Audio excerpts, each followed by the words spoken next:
It was the coldest night of the year. A single black mother and her little boy trapped in a tiny cabin miles from anyone. But when a knock came at the door, she had no idea who was standing outside. 30 rough tattooed bikers in there, half frozen, begging to come in. Most people would have slammed the door, but what she did next changed everything. Because by sunrise, over 1,000 Hell's Angels were outside her house. It was one of those nights when the wind howled like a wounded animal, clawing at every window, rattling every door. The snow came down in thick, angry waves, turning the forest outside into a blur of white. The temperature had fallen below freezing hours ago, and the little cabin in the woods creaked with every icy gust. Inside, Tanya, a single mother, sat close to a flickering fireplace, clutching her 4-year-old son, Malik, wrapped in an old wool blanket. The fire was small and just enough to keep them from freezing. Power had been out for 2 days, and her phone battery had died hours earlier. She hadn't eaten since morning, saving the last can of soup for her boy. Malik's tiny voice broke the silence. "Mommy, when's the sun coming back?" Tanya smiled weakly, brushing his curls. "Soon, baby. Just sleep, okay? Mommy's right here." But deep down she wasn't sure the storm would stop at all. Then, bang, bang, bang. 3 hard knocks crashed through the wind. Tanya froze.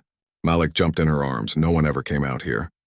Her cabin sat miles away from town, surrounded by trees, dirt roads, and silence.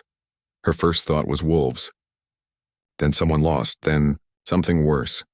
Heart pounding, she stood up slowly, reaching for the small wooden stick she used to poke the fire, the only thing resembling a weapon in the cabin. "Who's there?" she shouted, voice trembling. For a moment only the wind answered. Then came a deep, rough voice muffled by the snow. "Ma'am, please, we're freezing." "We don't want trouble." Tanya hesitated. The voice sounded desperate, tired, human. She stepped closer to the door, her hand trembling on the handle. Through the small frosted window she could barely make out shapes, big, bulky figures moving in the storm. She swallowed hard, took a breath, and opened the door just a crack. The freezing wind rushed in, biting her face, and what she saw made her heart race. 30 bikers standing outside, leather jackets soaked, faces pale and lips blue from the cold. Their motorcycles were half buried in the snow behind them. Headlights dim, engines silent. One of them, a tall man with a gray beard and ice on his eyelashes, stepped forward and said, "We're not here to hurt you. We got caught in the storm. Just need somewhere to stay till morning." Tanya's eyes darted from face to face. Rough, tattooed men with frozen hands and hollow eyes. They looked dangerous. They looked like trouble. Every instinct screamed, "Don't trust them." But then she noticed one man near the back, barely able to stand, his body shaking violently. Another biker held him upright, yelling, "He can't feel his fingers, Hawk. He's turning purple." Tanya's breath caught in her throat. She looked at Malik, his big brown eyes staring up at her, confused and afraid. Then she looked back at the men, 30 strangers, half frozen, begging for warmth. Her heart wrestled with fear and compassion. She could lock the door, hide, and pray they left, or she could do something crazy, something human. She took a shaky breath and whispered, "Wait here." She ran to the fireplace, threw in the last pieces of wood, and grabbed every blanket, every coat, every towel she owned. Malik followed her silently, clutching his toy truck. When she came back, she didn't hesitate this time. She opened the door wide. "Come in," she said softly. "All of you." For a second, no one moved. The wind howled between them. Then Hawk, the gray-bearded man, nodded once and said, "You sure about this, ma'am?" Tanya nodded. "If I leave you out there, you'll die." One by one, the bikers stepped inside, stomping snow off their boots. Steam rose from their clothes as the heat hit them, the cabin filled with the scent of leather, gasoline, and frost. Malik hid behind his mother's legs, peeking at the strangers. One of the bikers, a young man with a bandaged hand, knelt down and smiled. "Hey, little man. Nice truck." Malik looked up, hesitated, then whispered, "You cold?" The biker laughed softly. "Yeah, kid. Real cold." As the men settled in, Tanya realized something. They weren't just bikers. They were human beings fighting to survive, just like her. And though she didn't know it yet, this one act of kindness would change everything. For her, for her son, and for the 1,000 bikers who would come knocking the next morning. The cabin filled faster than Tanya imagined. Heavy boots stomped against the wooden floor. shaking snow loose from jackets and helmets. The smell of leather, gasoline, and wet snow mixed with the faint scent of burning wood. Steam rose from the bikers' clothes as the heat from the fireplace hit their frozen skin. Tanya's cabin was small, barely 2 rooms, yet now it held 30 grown men, some sitting on the floor, others huddled near the fire. There was no space left to move, but somehow it felt right. She moved quickly, gathering every blanket, towel, and coat she owned.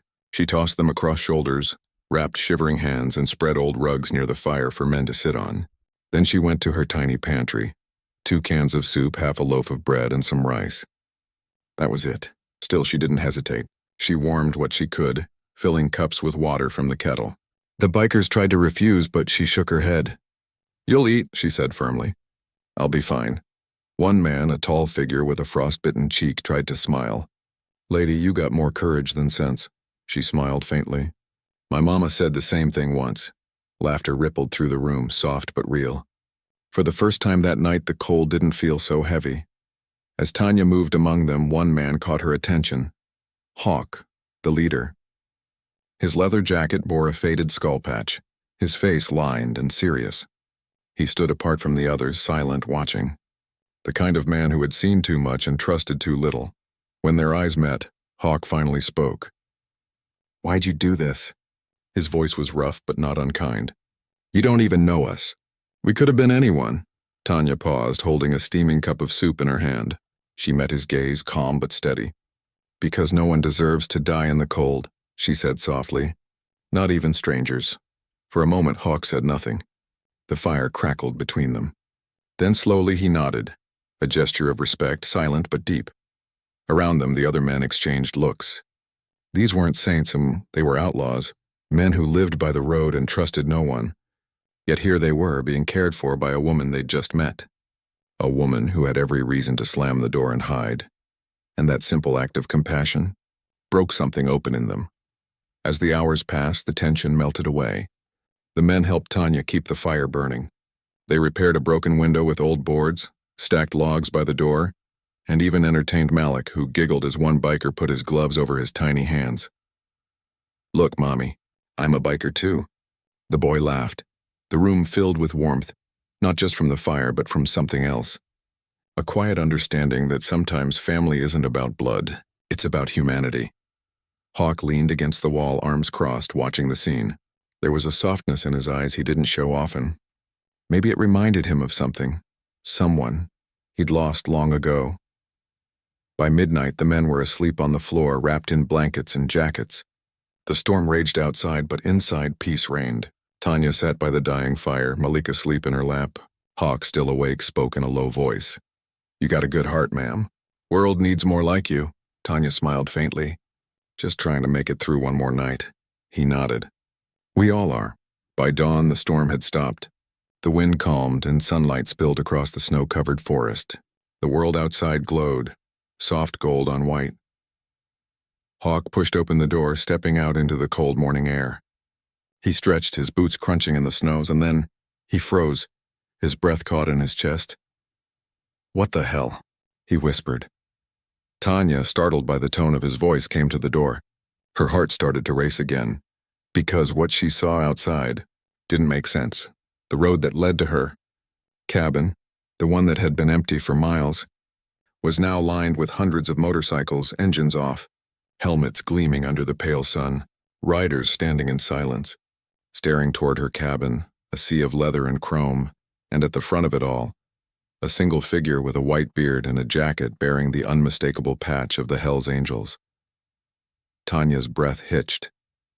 She looked at Hawk, who whispered, "They found us." But what came next? No one was ready for her. The morning sun hung low, a pale golden disk over the white horizon. The storm had passed, but the air was still heavy, almost too quiet. The snow sparkled under the light, untouched and endless. Then came the sound, a low rumble at first, distant, steady, and growing. Hawk turned his head toward the road, his eyes narrowing. "You hear that?" The rumble deepened. It wasn't thunder. It was engines. Hundreds of them. Within minutes, the forest echoed with the growl of motorcycles. One by one, they appeared through the trees, dark silhouettes against the snow, headlights slicing through the morning mist. Tanya stepped onto the porch, clutching Malik close to her chest. Her breath fogged the air as she whispered, "Oh my God." Across the long, snowy road, hundreds of motorcycles lined up shoulder to shoulder, Hell's Angels. Their jackets gleamed with skull patches and red and white emblems. Engines off, helmets off, and complete silence. Dozens turned into hundreds. Hundreds became nearly 1,000. They stood like a wall of black leather against the white snow, powerful, silent, and intimidating. Tanya's heart pounded. Are they here for you?" she asked, voice barely above a whisper. Hawk's jaw tightened. "Yeah," he said slowly, "but I didn't call them." It turned out that one of Hawk's men, the young biker Tanya had seen shivering near the fire, had sent a radio call before collapsing. A desperate signal sent through the storm. "We're trapped. 30 of us might not make it through the night." That message spread fast, and when the Angels realized who was missing, their brothers, they rode out into the storm to find them. But when dawn came and they finally got word that the men were alive, they also heard how they survived. Word spread through the biker network like wildfire. A single mother had opened her door to 30 freezing bikers. She saved them when no one else would, and now, every one of them had come to see the woman who'd done what no one else dared. A massive man stepped forward from the crowd. Broad shoulders, gray hair tied back, tattoos winding up his neck and disappearing under his collar. His jacket carried the unmistakable symbol of the Hell's Angels, but unlike the others, his had gold wings stitched across the back. The sign of a national leader. He removed his gloves slowly, his eyes locked on Tanya. She didn't move, though her hands trembled around Malik. He looked at Hawk first. "You led them here?" Hawk shook his head. "No, boss." "She did." The leader turned his gaze to Tanya, calm, steady, almost searching. Then his voice, deep and commanding, broke the silence. "So this is the woman who gave our brothers a second chance at life?" Tanya didn't know what to say. The crowd behind him was huge, powerful, and intimidating, yet not a single man spoke. They waited, eyes on her, as if the snow itself was holding its breath. She looked down at Malik, who stared at the sea of bikers in wonder. Then she looked back up and nodded softly. "I just did what anyone would do." The leader smiled faintly, the kind of smile that comes from deep respect. Then, to everyone's surprise, he took off his helmet, stepped forward through the snow, and placed it gently on the ground in front of her. And in a low, serious voice he said, "From this day, your family." For a moment no one spoke. The only sound was the faint hiss of wind over the snow. Then one by one bikers began removing their helmets too, laying them on the ground. 1,000 helmets. 1,000 silent gestures of gratitude. Hawk looked at Tanya and nodded, his eyes glassy. Malik tugged her sleeve and whispered, "Mommy, are they angels?" Tanya smiled through her tears. "Yeah, baby," she whispered. "They're angels, just a different kind." The leader extended his hand, rough and scarred from years on the road. Tanya hesitated, then took it. And in that handshake, a bond was sealed, not of blood or name, but of respect, survival, and humanity. What Tanya didn't know was that this moment, this quiet morning in the snow, would soon become the story that spread across the country, the story of a single mother who opened her door to 30 lost men and earned the loyalty of 1,000 angels. For a few heartbeats, no one moved. The silence was sacred, just the sound of the wind and 1,000 engines idling softly in the distance. Then, as if by signal, the men turned their keys. The air exploded with the roar of engines. But this time it wasn't a sound of threat or rebellion. It was a salute, a thunderous, rumbling thank you that echoed across the forest and up into the gray morning sky. Tanya stood frozen on her porch, Malik clinging to her side, the vibration from the engines shaking the snow off the trees.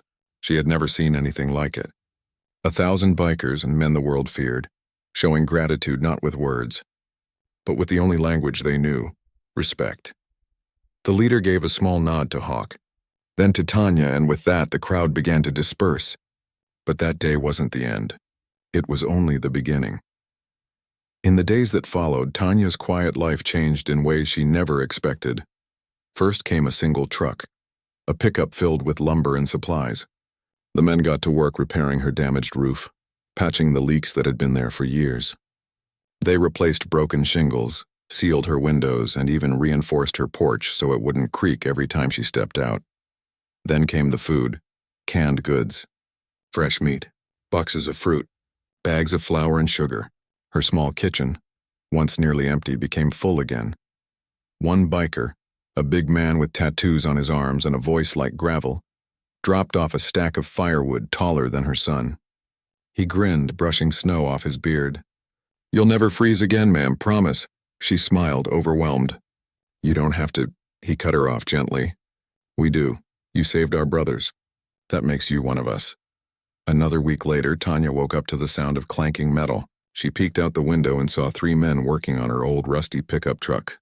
The hood was open, tools scattered, and one biker was half under the engine. Hawk turned toward her and said, "Figured we'd give your old girl a heartbeat again." By afternoon, the truck roared to life for the first time in 2 years. Malik squealed in delight, clapping his hands.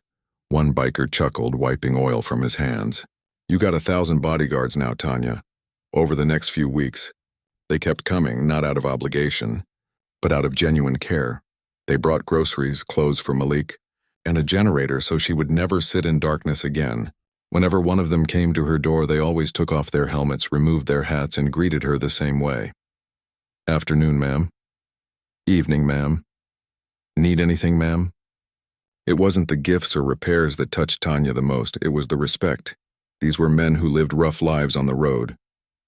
Men who'd seen the worst of humanity. But in her home, they found something different: warmth, kindness, and a lesson they hadn't expected.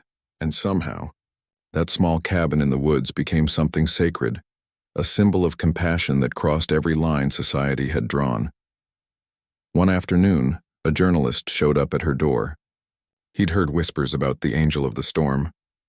At first, Tanya didn't want to talk. She wasn't looking for fame or attention. But Hawk convinced her, saying, "Let people know what kindness looks like. The world's forgotten."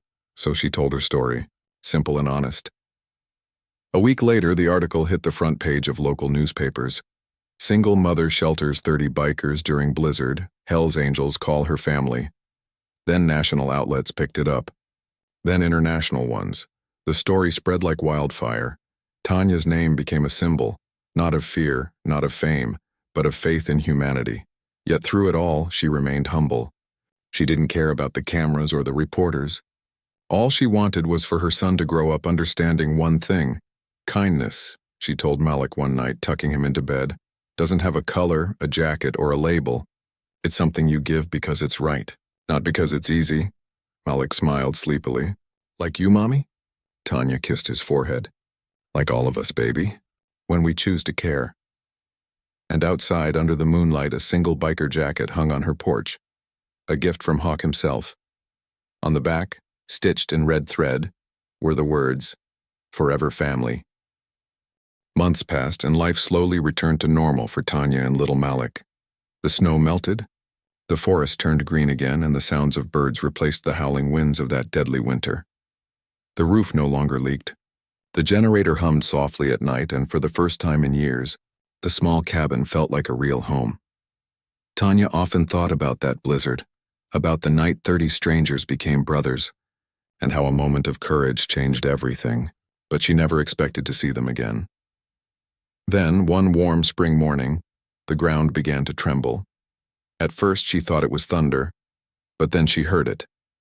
That deep, familiar rumble that she hadn't heard since the storm. Engines, dozens of them. No, hundreds. Malik was the first to reach the window. "Mommy, the bikers. They're back." Tanya's heart skipped a beat. She stepped out onto the porch, squinting into the sunlight. Down the dirt road, a line of motorcycles stretched as far as she could see. Chrome glinting, flags fluttering in the warm breeze. The sound of their engines rolled like a heartbeat through the valley. But this time it wasn't a rescue or a storm. It was something different. Something joyful. As they approached, the bikers parked in neat rows along the road. Hawk led them, followed by the gray-haired leader she remembered so well. The same man who'd called her family. When he stepped off his bike, Tanya saw something she hadn't noticed before. The patch on his jacket had changed. Beneath the skull and wings, new words had been stitched. "In honor of the angel of the storm." He smiled, his weathered face softening. "Didn't think we'd forget, did you?" Tanya laughed, covering her mouth. You didn't have to come all this way. He shook his head. We didn't have to. We wanted to. Malik peeked out from behind her, eyes wide. One biker crouched down and handed him a small toy motorcycle. Heard it's your big day, little man. Tanya blinked in surprise. You remembered his birthday? Hawk chuckled. Ma'am, when you save a man's life, he tends to remember dates. Behind them, several bikers were unloading gifts. Balloons, wrapped boxes, even a homemade cake balanced carefully in one biker's gloved hands. They had come not as outlaws or strangers, but as family. The leader reached into his jacket and pulled out a small black velvet box. He handed it to Tanya with both hands. This isn't charity, he said softly. It's brotherhood. Tanya opened it carefully. Inside lay a silver pendant shaped like angel wings shining in the sunlight. She turned it over and read the words engraved on the back. The angel who saved the angels. Her breath caught. Tears filled her eyes before she could stop them. She looked up at the men surrounding her. Rough hands, leather jackets, tattoos, yet faces full of kindness and pride. I don't know what to say, she whispered. The leader smiled. You already said it months ago, when you opened that door. The crowd laughed and cheered as Malik ran around, showing off his toy motorcycle. Someone started a small fire for a barbecue, and for the first time, Tanya's yard was filled with laughter, music, and the thunder of engines revving in celebration. It wasn't just a birthday party, and it was a reunion of hearts. When it was time to leave, the leader crouched beside Malik and ruffled his hair. You've got the toughest mom in the world, kid. Never forget that, Malik grinned proudly. I won't, sir. Then one by one, the bikers mounted their motorcycles. Engines roared in perfect harmony, not as noise, but as a tribute. Tanya stood on her porch holding the pendant close to her chest, watching as hundreds of riders disappeared down the long, dusty road, leaving behind tire tracks that glistened like silver lines in the sunlight. That night, as the stars shimmered above the quiet forest, Tanya tucked Malik into bed. He was half asleep when she whispered, Kindness doesn't make you weak, baby. It makes you powerful. She turned off the light and looked out the window, where the faint sound of motorcycles still echoed somewhere far away. And under that same wide sky, the angels rode, carrying her story with them, a story born from a single act of compassion, a story that proved one woman's heart could warm 1,000 souls, a story that would live forever, whispered on the wind, told on the road, the story of the angel who saved the angels.